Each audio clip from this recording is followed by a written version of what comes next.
Okay, the situation we have is a livestock cooperative reports that the mean weight of a yearling Angus steer is 1,083 pounds.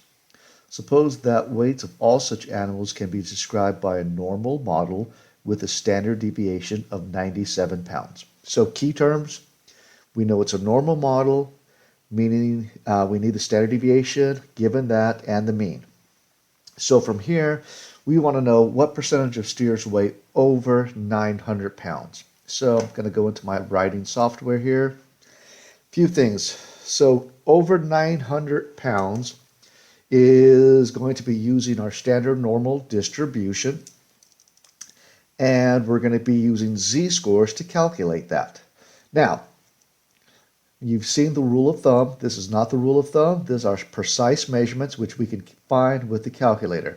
So the average steer weighs 1083.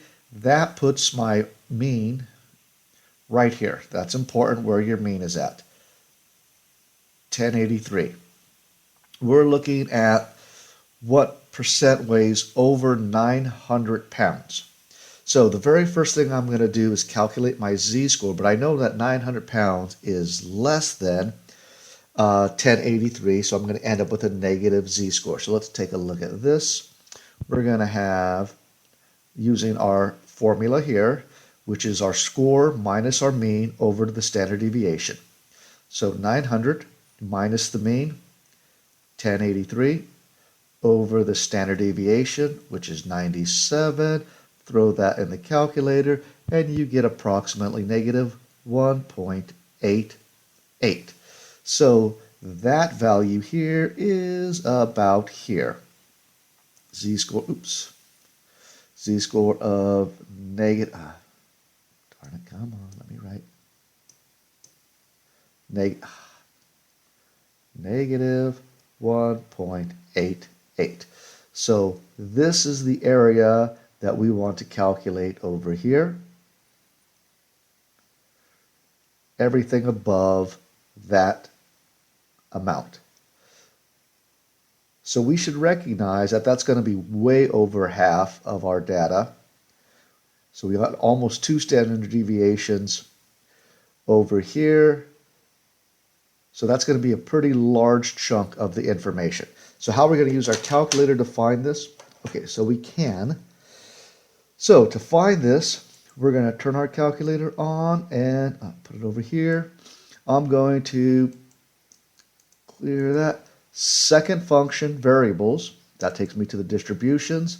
And we're looking at number 2, our normal cumulative distribution. Number 2. My lower value, in this case, my lower z-score is negative 1.88. However, there is no upper. I don't have a number for infinity, so you can just plug in a very large number like 100. That's perfectly good, because once you get past 3, you've almost got everything under that curve. You go out to 4, 5, 6, there's really nothing left. So as long as you go far enough to the left, in this case, 100's huge, we can calculate this, and we should come up with our correct answer at approximately, we're going to round this to 1 decimal place. So it's going to be 96.99, and I need to round that 9 up, gives me 97%. So this is 97% under the curve there. And let's go back and answer that with a 97. Excellent. Part B, between under 1,300 pounds. So we're going to use the same basic principle. We're going to do this over again. Important, leave that middle piece of data there. Recalculate.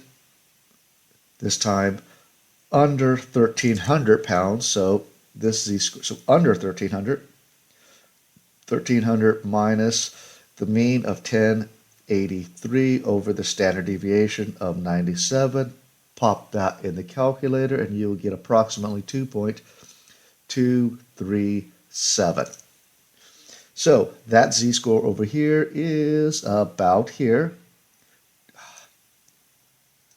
Sorry, let's move this up. Let's just make it smaller. Okay.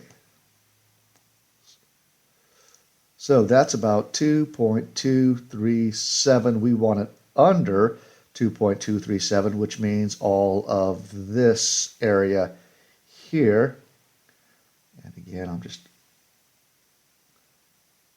shading in the area I'm looking for. So notice there is no lower on this aspect, just an upper. So again, I'm going to do my calculations with my calculator, and I'm going to go second function, distribution, number 2.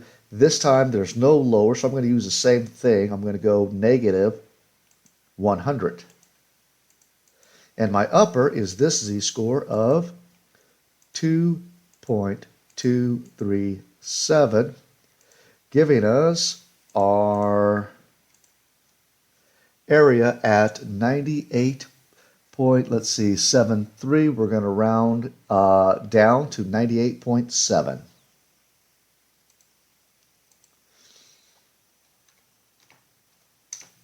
Oops. 98.7. Okay, so now we're doing between 1050 and 1250. So we'll start with the 1050 first. So 1050 minus my mean,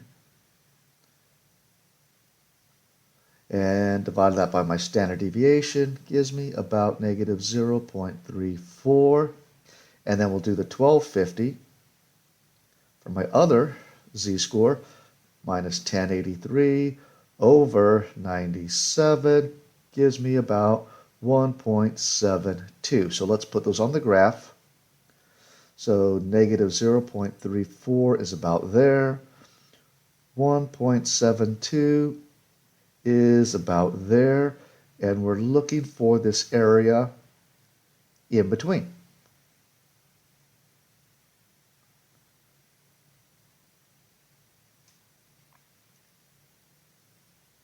So to use my calculator to find that, again, I'm going to go second function, distribution, normal, number 2.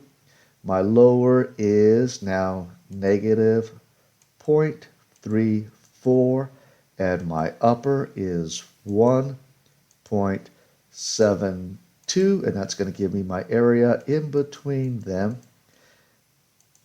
And that appears to be 59.0 or 59% as my final answer.